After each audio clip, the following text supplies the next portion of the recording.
Welcome to Computational Science YouTube channel. We are a Computational Science YouTube channel. Today we are come with physics examination given in Hamlet 2015 according to Ethiopian calendar or July 2023 according to Gregorian calendar. The booklet's code given for this examination is 526.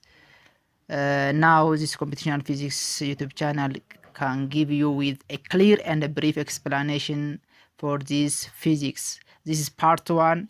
Enjoy it. Let us start. This is what as you can see from this. This is educational assessment certificate of 2050 July 2023. This physics examination. This booklet is 526. And this is the constant that we can use when we are done the equation and their values. Let's start from question number 1, the booklet 526. So question number 1 says that which of the following statement is not correct about the power of the lenses? Which is not correct. Look here. Not. So as a choice, the first one says that the power of the lens is measure the strength of the lens. B. Optician gives the name of diopter for the unit of power of the lens. The power of the lens decreases as the focal length of the lenses increases. D. The larger focal length of the lens is the greater is the power of the lenses. First of all, let us define what does mean this power of the lenses before going to answer the question. Power of the lenses means simply when you can say that the power of the lens is the ray or the light of the optics. It is ability to bend the light. The ability to bend the light means that the greater the power of the lens, the greater the ability to reflect the light that passes through that lenses. Means that the ability to bend or the ability to passes the light through the lenses. That means when you are using concave or convex lenses, there is converging or diverging of the lights that we call that ability is what we called the power of the lenses. The power of the lenses.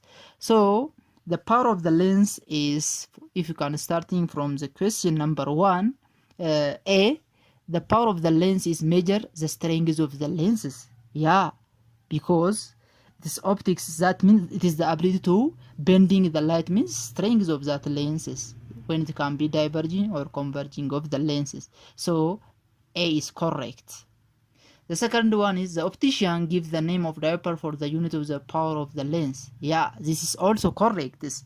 So the opticians is, or the this diopter is the SI unit of the power of the lenses, and the name is given for that. This also the units. C says that the power of the lenses decreases as the focal length of the lens increases. So the power of the lens is reciprocal with its focal length. Reciprocal. The power of length is equal with 1 over focal length. This F is focal length. P is the power of the lenses. Now the relationship between the power of the lenses and this focal length is reciprocal. Means when the power of the lenses decreases, the focal length of the lenses increase. So this is also correct because they have inversely proportional or reciprocal relationship. Look at D. The length of the focal length of the lens greater is the power of the lenses.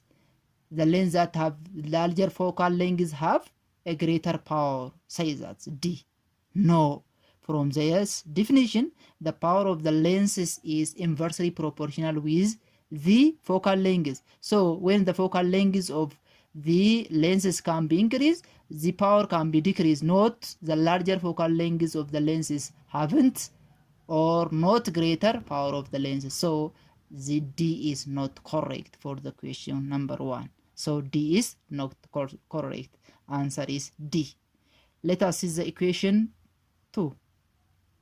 Equation 2 says that which of the following groups of physical quantity contain only vector. Which of the following group of physical quantity contain only vector quantities? Now before going to see this, let us define what is physical quantities. The physical quantities, the quantity which can be measured, can be defined and measured.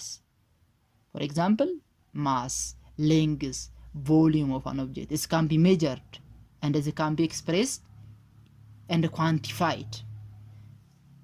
The mass of an object, so you can measure the mass of an object and you can say that this is 3 kilogram, or this is 4 gram, or this is 10 meter, this is 3 meter cube. So if you are quantify that, you can, that is can be expressed as a physics, and we can say if it's time or current, such like this. So this physical quantity can be divided into two: fundamental and derived quantities.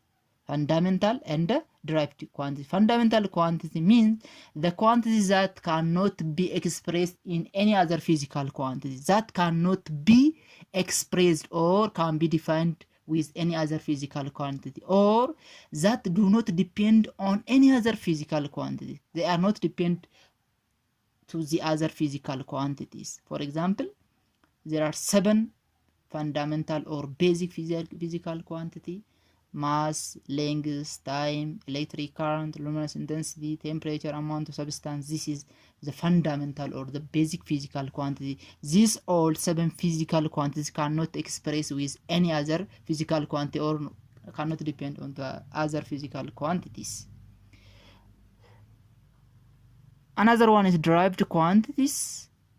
Derived quantities are physical quantities that can be derived from fundamental quantities. These are derived from the fundamental quantities, means that from 2 or 3 physical fundamental quantities can be give this derived physical quantity. For example, if you can say that acceleration, velocities, and some another force, this can be some example of the derived quantities. Then these physical quantities now we can use and we can say that whether it can be scalar and or vector quantities. A physical quantity from the physical quantity which can be described completely by its magnitude only, we called scalar quantities. If we can express one physical quantity by its magnitude, we cannot express or is not associated with the direction, we call scalar quantities. For example, distance. We can measure some distance of an object and you can say that this is 4 meter or 3 meter. We cannot say that 4 meter in this direction, 3 meter in this direction. Or if somebody can be asking you the mass of an object, the mass of this object is 3 kilogram. In what direction? In this, up, down. We cannot say that. So this, such like this, we can say that scalar quantities, and that can be expressed only by their magnitude. The physical quantity which can be described completely by both their magnitude and direction, we call vector quantity. Look, the vector quantity means expressed both in their magnitude and direction. For example, force, velocities. We can say that 3 meters per second to east, or 4 meters per second to southwest direction. If you can give the direction with magnitude, that we call vector. Let us back to our question, if you can understand this. So from this, which can be contain only vector quantities. Vector quantity means express both in magnitude and direction. Look, choice A, momentum. Yeah, momentum is physical quantity. Vector quantity. Look here, energy. Energy is cannot expressed in the direction. So this is a scalar quantity. Magnetic field, also this is the vector quantity. Force is vector quantity. So from this, energy is scalar quantity. A is not answer. Look, the second one, displacement. So displacement is vector quantity. Velocity is vector quantity. Magnetic field is also vector quantity. Momentum is also vector quantity. The question is only contain vector, so B is the answer. Let us see C. Work is not vector quantity. Electric field is vector quantity. Displacement is vector quantity. Force is vector quantity, but here work is scalar quantity. D, acceleration, it is vector quantity. Speed is scalar quantity. Force is vector. Electric field is vector. So here for this, force is scalar. From this, work is scalar. From this, energy is scalar. Due to this, the answer is B. B is the answer. It's contain only vector. Let us proceed to equation 3. Equation 3. Which rule about the number of significant figure is correct? Zeros in the number. Which rule of number of significant figure is correct? We can ask it, which is correct? Belonging to what? Belonging to zeros. Now from this, in this equation, we are considered zeros. Look, equation 1 says that 1.100 are not significant figure. B, 2.70018 are not significant figure. C, this, D, this. Let us see about the rule of significant figure first. Let us see the first rule, an example. All the non-zero numbers or integers are significant. Non-zero number, all non-zero number are significant. So, for example, look, see here, this number. Here in this number we haven't 0, so all these are significant. You can count this 1, 2, 3, 4, 5, 6. Now we are count this. Approximately when our C has these points have 6 significant figure. Another one is all exact number have unlimited number of significant figure. For in some extents, the purpose of using this significant figure is using for increasing the accuracy of the measurements of the devices. So on that we can add these significant figures. We can use that. Unless otherwise, if you can see this, if you can say 35, in some extents we can say that this 35 is to significant figure, or if you cannot add this 35.00 or decimal numbers, that can be difficult when you are identifying the measuring the devices. So in some extents we can take that this unlimited number 35, how much zeros, or if you can put 35.00 or 35.0000, that can be, we can count this as significant rules. Look at the third one. 0 are significant depending on what kind of zeros they are. Now this is answer for our question. 0 are significant, but it needs depending on the place that we can use 0.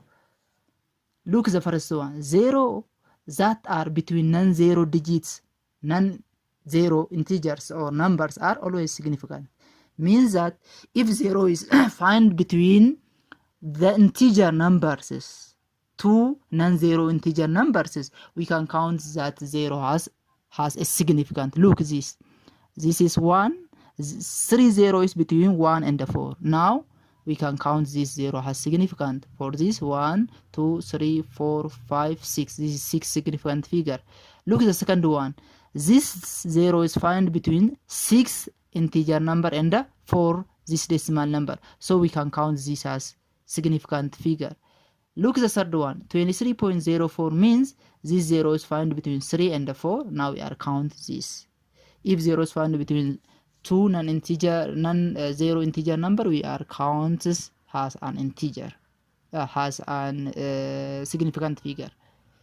Another one is 0 that come before non-zero integer are never significant, or we are not considered are significant. If 0 is come before the non-zero integer number. Look, 093. Now this is 0 is not counted as significant figure. This number is only 2 significant figure. That means 9 and 8. Look this, 0 and 3. 0 is come before the non-zero integer number. So due to this, we cannot count these zeros. Now this is only 1 significant figure. Look this, 0.00000038 now. This all 0 is not counted as significant figure. So this number are only 3 significant figure. This is the rule. You are keep this rule in your minds to answer the question. Another one, if 0 come after non-zero integer and followed by decimal points, they are significant. Look this rule. If 0 is come after non-zero integer and followed by decimal, if it can be followed by decimal, we are counted. Unless otherwise, we are not count. Look, zeros in this 1000 dot. For example, this is decimal, point is here. Now this is counted as the significance. Unless otherwise, look their difference between example 6 and example 7. Example 7 says that 1000 dots. If you are adding this 0 after decimal, or unless otherwise, it can be counted this. Because we have a decimal number. This is decimal points. Look this is 1000. This 1000 is only one significant figure, but this is have 4 significant figure. Look their differences. If 0 come after non-zero integer are followed by decimal point, they are significant. But if 0 come after non-zero integer but not followed by decimal point, 0 are not significant. This is not counted as significant. Let us proceed this. If 0 come after non-zero integer and come after decimal points, they are significant. They are significant. Now, if these zeros, look, 9.8900. Now, if these zeros comes after this decimal number, we are count this as a decimal. This has a significance. This have a significant. If 0 come after non-zero integer and come after the decimal point, they are significant. Due to this is 1, 2, 3, 4, 5, 6. It have 1, 2, 3, 4, 5, 6. There are 6 significant figure. So let us answer this back to this equation. So look this. This means 1.1. So this 0 is has an example 8. The zeros come after non-zero integer come after the decimal point are significant. So this is significant. So the first one are significant, not, but from the equation says that not significant. This is not correct. So 0 is in this number is, this must be counted as significant, but here says that not significant. This is x. The second one here 2.70018 are not significant, but from the definition, if zeros come between two integer number, non-zero integer number, it can be counted. It is found between 7 and this is counted as significant, but say that is not significant. This is x. Look the third one. If the 0 is followed with an integer, so from this 450 dots significant. From this definition here, from 0 are significant depending on what kind of 0 they are. From this definition, this is also significant. So this is the answer. Look the D. 0 come before the integer number is not counted as significant. So but here you can say the significant figure. So the correct answer is this one. The correct answer one is C. Let us proceed to question 4. Question 4 says that given two vector v1 is equal with 10 units along the positive y-axis. Is 10 units along y-axis, positive y-axis, and v2 is 6 units. Look, v2 is 6 units at an angle of 37 degrees above the positive x-axis. What is the scalar product of the vector in the square of units? Now we have two vector. Vector 1 is equal with 10 units along positive y-axis, and the second vector 2 is 6 units with an angle of 37 degree to the positive x-axis. Look, if this is our x-axis, this is our x-axis, and this is y-axis, the vector 1 is 10 units along y-axis means it lies on this axis. This is v1, it is 10 units. It lies on y-axis, positive y-axis. And the vector 2 is 37 degree from x-axis. X-axis means this, so it is angle 37 degree from this. This is v2, that means 6 units. This is 10 units, this is 6 units. So this 37 indicates that the amount, the degree of divergence of this vector 2 from x-axis, not the degree between vector 1 and the vector 2. Look, vector 1 is upward, this is here, we confound this vector, the vector between this. Now, to get the angle between the vector 1 and the vector 2, the angle between x-axis and the y-axis for coordinate 1 or for coordinate 2 or coordinate 3 or coordinate 4, this angle is 90 degrees. From this angle 90 degree, the vector a1 is 37 degree. Now we can subtract 90 minus 37 degree, it is equal with 53 degree. This 53 degree is the degree between vector 2 and vector 1. This one, look, this one. 37 means this one, this is 53. Now the dot product of two vectors means the dot product of this vector a dot b is equal with ab cos theta. Now in the presence of a we have v1, in the presence of b v2. Now v2 times v1 times v2 is equal with v1 times v2 times cos theta. This is for the perpendicular axis. So v1 is 10 unit, v2 is 6 units. The angle between v1 and v2 here we have gauge 53. We cannot use 37 here. We cannot use 37. 37 is for v2s. Now for the angle between the v1 and the v2 is 53. Now you can use 53 cos of 53. Now sine of 37 is equal with cos of 53. It is equal with 0.6. Now 10 times 6 is 60 unit square times cos of 53 is 0.6. When you are multiply this, we can get 36 unit square. Now you come back to the equation. For this, what is the scalar product of the vector in the square form? A is 48, B is 60, C is 45, D is 36. So the correct answer is D.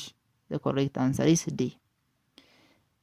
Let us proceed to question 5. Look, question 5 says that an airplane take off at airport A and travel 500 km due to east within 1 hour. It's move 500 km due to east for 1 hour. And then turning to the south, it flies for 20 minutes. After turning its face to it is south and it move for 20 minutes to land airport B, which is 100 km away from the turning point. This is 100 km away from the turning point. Find the magnitude average velocity of the plane during this flight between these two airports. Now this is their choices. Let us see the question. Let us starting point is here, airport A. This plane can be start from airport A and move due to east. Let us say east is here. Look, this east is here for 500 km. In what hour? For 1 hour. It's move from A to east, or let us say east. The place that can be turning to the south is, let us say, D. This east point is, let us say, D. Now from A to D or from A to east, it move 500 km for 1 hour. Then say that it is turning, it is faces to south and move 20 minutes to land airport B. Airport B is here. This is our turning point. It moved to airport B for 20 minutes. That was away 100 km from the turning point. Turning point is here. The distance between this is 100 km. The time it's taken from here to here is 20 meters. Now, the required one is the average velocities of this plane when it can be moved from airport A to airport B, when it can be moved to here. This is airport A, this is airport B. Now let us, this is R. Now velocity is equal with displacement divided by time, or changing the average of displacement is divided by the average of the time. But here, to get the velocity this an object can be moved from A to D and D to B. Let us find first displacement can be covered. From this Pythagoras theorem, if to A to D is, now this is our adjacent and D to B is our opposites, now this is we have hypotenuse of the, or we can say that if this C, here we have B, this is A. So from the Pythagoras theorem, AC square is equal to A square plus B square.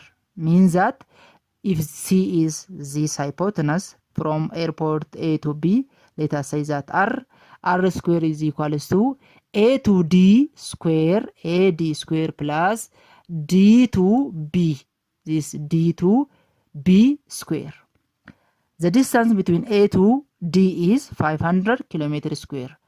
Kilometer, the whole square, plus the distance between east to B or turning point to B is 100 kilometer, the whole square.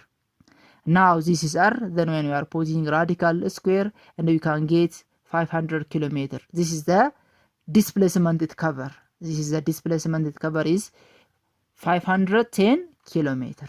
500, we can put this is square and this square and we can put 500 kilometer. This is the displacement. The total time it's taken to cover this displacement is, means the distance from A to D is 1 hour. The distance between D to B or east to B is 20 minutes. You can change this 20 minutes to hour because the equation can be asked by kilometer per hour. Look. Then AD is 1 hour. From the distance between this is 1 hour. The distance between this is 20 minutes. 20 minutes is can be converted to 0.33 hour. Means that 1 hour is equal with 60 minutes. Now 20 minutes is required. Now this is convert to 0.33. The total time is the summation of the time. The summation of the time is means that 1.33 hour.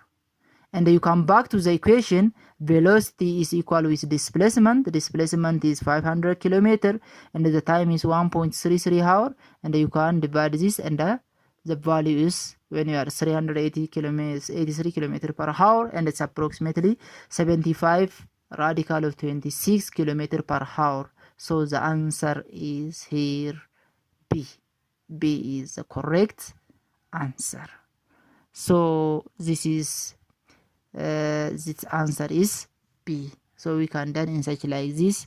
Thank you for watching.